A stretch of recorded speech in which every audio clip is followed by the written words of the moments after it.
So, the pagan deity of the Torah versus the monotheistic God of the Torah. And yes, this will be dealing with documentary hypothesis.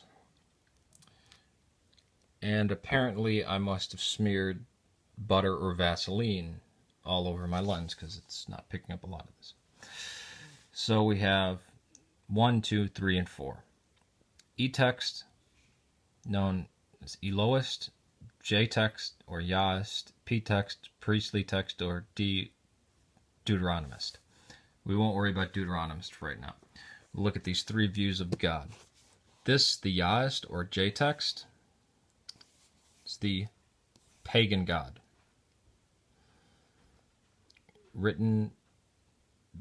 Believed to be written by a woman who, well, we'll get into that, who believes that the Tetragrammaton is the proper name, like Zeus or Mercury or Thor, as opposed to the priestly writer who believes in the omnipotent, all-seeing God that would later be known in the rest of the scriptures and the rest of the Tanakh and the New Testament. So to point out, the first writer was E-text. E wrote first, the Elohist wrote first, and that was from northern Israel. Then J wrote theirs, and these were compiled into one manuscript, EJ, even though they were conflicting. And then P was written to reject EJ, and then D was written to back up EJ and refute P, but they all got put together by the redactor. Now, why do I say that there's a pagan God in here, that Yahweh is the pagan God? I'm not exactly saying that. Just bear with me. Genesis 6:4. Then the Lord said, "My spirit shall not strive with man forever, because he is also flesh. Nevertheless, his days shall be numbered at 120. Exodus 4:24. Now it came about in a lodging place on the way that the Lord met him, meaning Moses, and sought to put him to death. Then Zipporah took a flint and cut off the son's foreskin and threw it at Moses' feet and says, "You're the deed of the bridegroom of blood to me." So he let him alone. At that time, you are a bridegroom of blood because of circumcision, blah, blah, blah. Also, we see in the two creation narratives, it's important to know that E and P never refer to the deity as capital L, capital O, capital R, capital D, Lord, the Lord, Yahweh, the Tetragrammaton, Jehovah, Yod-He-Vav-He. They never refer to him as that until the name is revealed during the scene of the Moses before the burning bush, right? Because before it gets revealed, nobody would have called God that. That was a special name that was revealed, and was revealed with the meaning, I am that I am.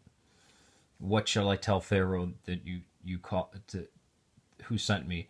All you need to, I am the God of Abraham, Isaac, and Jacob. I am who I am. I will be who I will be. Or another translation is, he who is, or the existing one has sent you. Meaning God doesn't have a name. He literally can't be named, because why?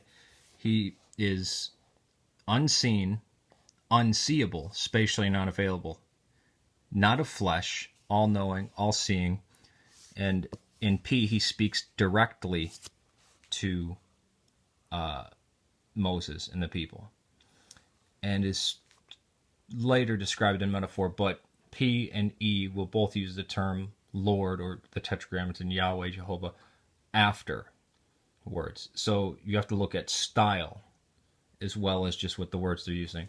The most obvious is Genesis 1:1 to Genesis 2:3.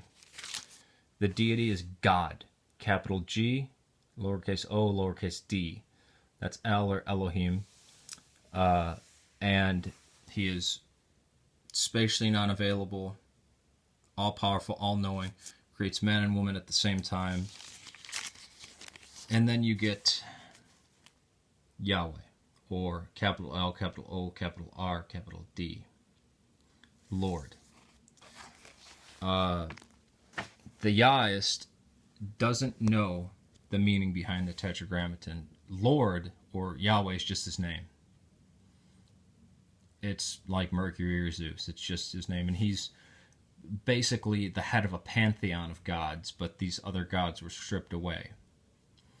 It's believed by scholars that she is a female, that this is a woman, this is a man, a priest from the northern kingdom, and that this also is a priest. Or that this was one of the Shiloh priests of Israel, or a priest that fled to the south after Sennacherib. And this is a priest during the reign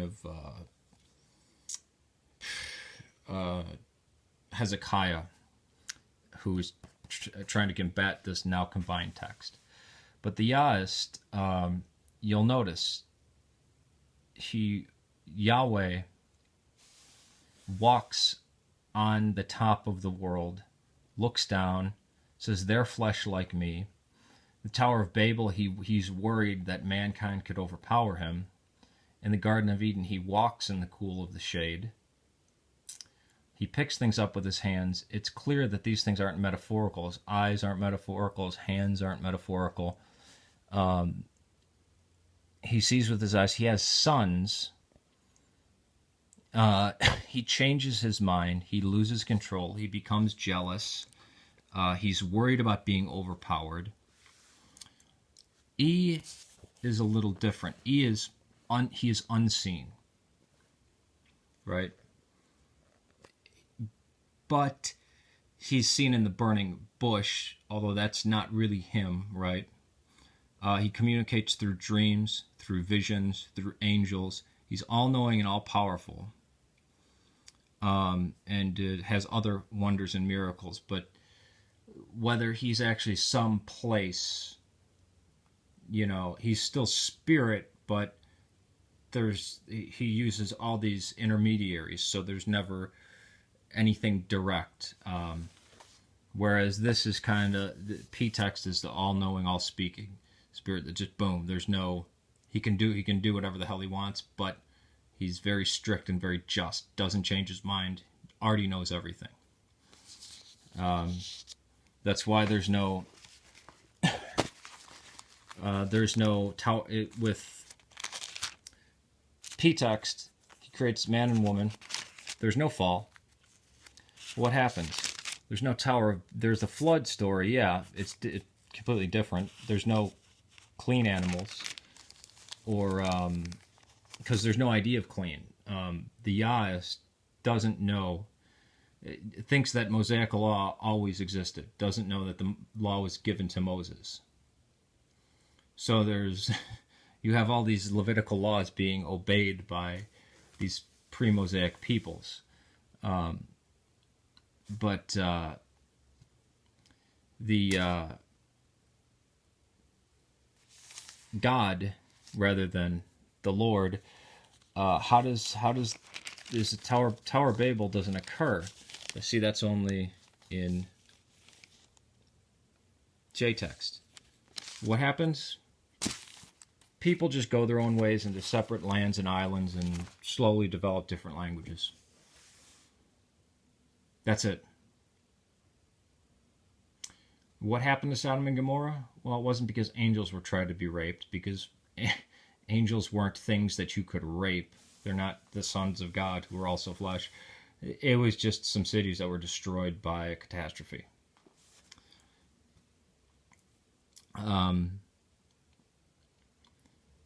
Now, D, who doesn't hold this view, right?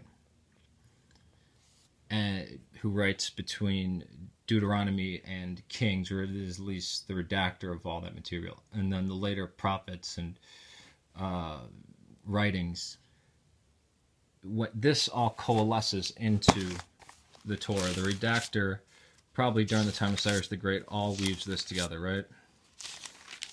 That's why, some stories you have side by side, like the two creation stories, and then some things like the flood you have interspliced. See? But Yahweh, or the Lord, from the Yah's perspective, is clearly like a Titan or an Olympian god.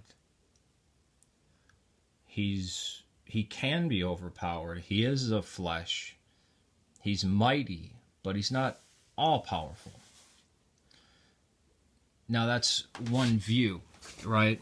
Now, that's not to say that anybody who was reading the Torah afterwards accepted it as that, because you had P-text in there, and you had things like, who were writing around the time of Hezekiah, like Isaiah saying, the Lord is not flesh.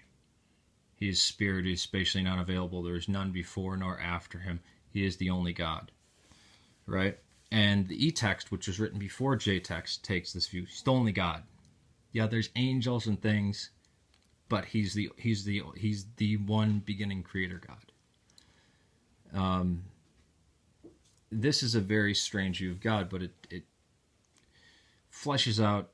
It makes the Torah very mystical, because you have the telling of the same events through three different eyes, right? And actually, at one point, a fourth. This actually probably gives rise to the tradition of saying things, telling a story three times in three different ways. And it gives us in depth, because we actually have different points of view talking about similar events. That's why Noah's flood and the Garden of Eden event could be describing the same glacial event. The destructions of Sodom and Gomorrah. Hold on. I'll just go over to part 2, just because I got to take Betty for a walk, because she's hounding me, as you could hear.